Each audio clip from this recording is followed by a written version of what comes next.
The wedding hall in Austin, Texas shimmered with crystal lights and soft music, the kind meant to make everyone feel special. Rows of guests sat chatting happily, dressed in expensive suits and elegant gowns.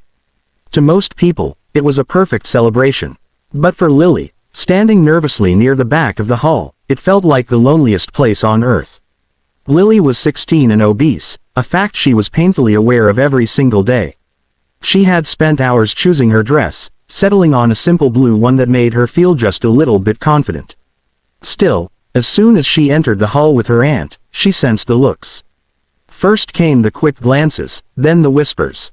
A soft laugh here, a hand covering a grin there. Lily tried to ignore it, telling herself she was imagining things. She wasn't. As guests waited for the ceremony to begin, the murmurs grew louder.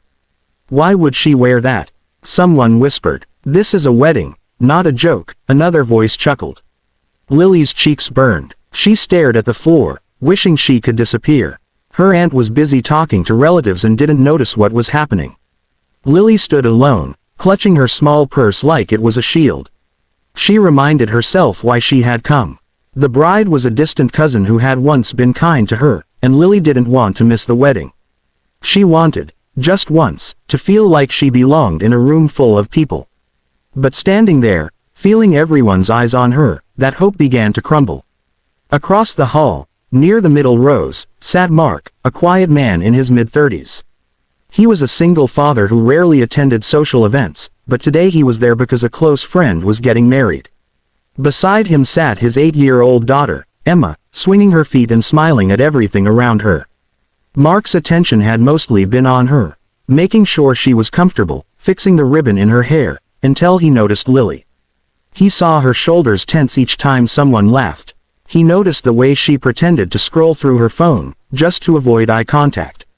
Most of all, he recognized that familiar expression on her face, the look of someone being silently hurt. Mark knew it well. Growing up poor and awkward, he had worn it himself many times. Mark's jaw tightened as he listened to the whispers around him.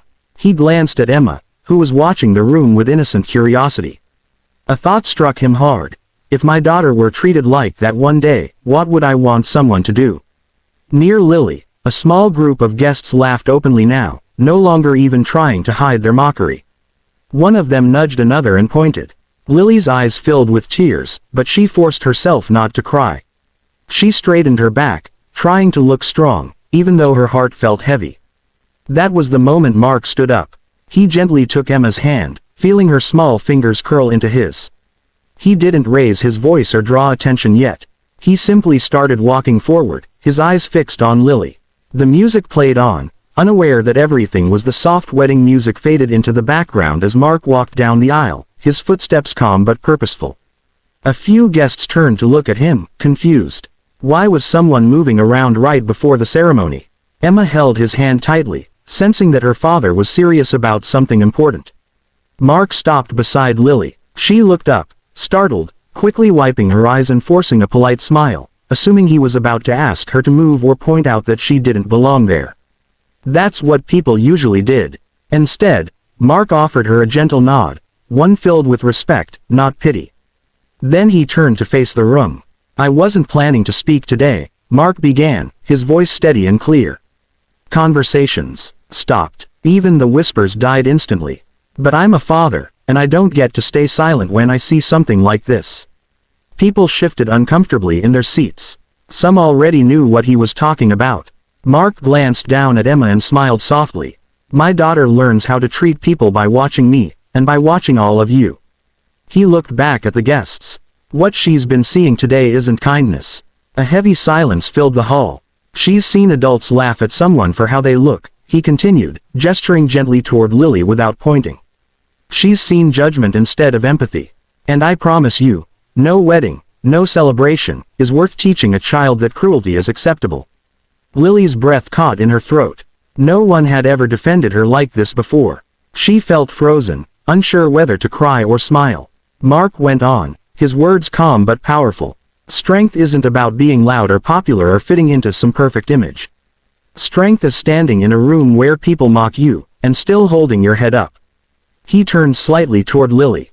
That takes courage most people here don't even understand. Guests began looking down. A woman who had laughed earlier pressed her lips together in shame. A man near the front cleared his throat and stared at his shoes. The room that moments ago had been full of judgment now felt uncomfortably honest. "This young lady," Mark said, "deserves the same respect as anyone else here. And if we can't offer that, then we should seriously question what kind of people we're choosing to be." Mark squeezed Emma's hand. "Come on, sweetheart," he said softly. Then he looked at Lily again. "If you'd like, you're welcome to sit with us." For a second, Lily couldn't move. Then she nodded, barely trusting her voice. "Thank you," she whispered. As Lily walked beside Mark and Emma, something changed inside her. Every step felt lighter. The eyes on her no longer burned with ridicule, they followed her with regret, admiration, and, for some, newfound respect. She sat down, her hands trembling, but her heart felt warm. Emma smiled at her. "I like your dress," the little girl said cheerfully. Lily smiled back, a real one this time. When the ceremony finally began, the hall was quieter than before, but not in a bad way. It was the kind of silence that comes after a lesson has been learned. And for Lily, that wedding became more than a painful memory. It became the day she discovered that one brave voice can silence a crowd, and that kindness, when shown at the right moment, can change everything. To change. After the ceremony ended, guests slowly stood up, the earlier tension still hanging lightly in the air. The bride and groom walked down the aisle smiling, unaware that something far more important than vows had already taken place among their guests. Lily remained seated for a moment, afraid that once everything returned to normal, the cruelty might come back too. But it didn't. A middle-aged woman approached first. She hesitated, then smiled awkwardly. "I just wanted to say, your dress really is lovely," she said, her voice quieter than before. Lily nodded, unsure how to respond, but the words felt genuine. One by one, other guests followed, some with compliments, others with simple apologies. Not everyone spoke, but no one laughed anymore. Mark watched this from his seat, relief washing over him. He hadn't planned to make a statement that day. He had only acted on instinct, the same instinct that told him what kind of man he wanted his daughter to grow up seeing. Emma leaned against his arm, whispering, "Daddy, you did the right thing," and those words meant more to him than any applause ever could. During the reception, Lily found herself invited to join a table near the front. It felt strange, almost unreal.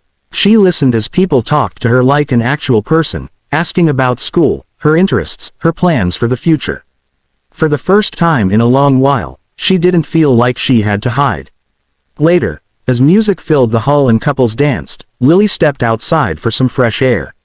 The evening sky was warm, painted with soft pink and gold.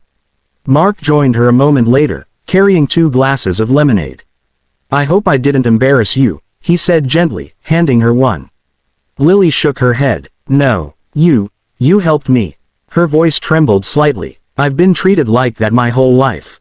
People think it doesn't hurt if they laugh quietly." Mark nodded. "I know. But remember this, you didn't earn that respect today because of me. You already deserved it." Those words stayed with her. Weeks later, Lily returned to school carrying herself differently. She still looked the same, still faced challenges, but something inside her had shifted. When whispers started, she didn't shrink. When someone laughed, she didn't look down. She remembered a wedding hall full of adults silenced by the truth, and one man who showed her that dignity couldn't be taken away. At home, Mark noticed changes in Emma too.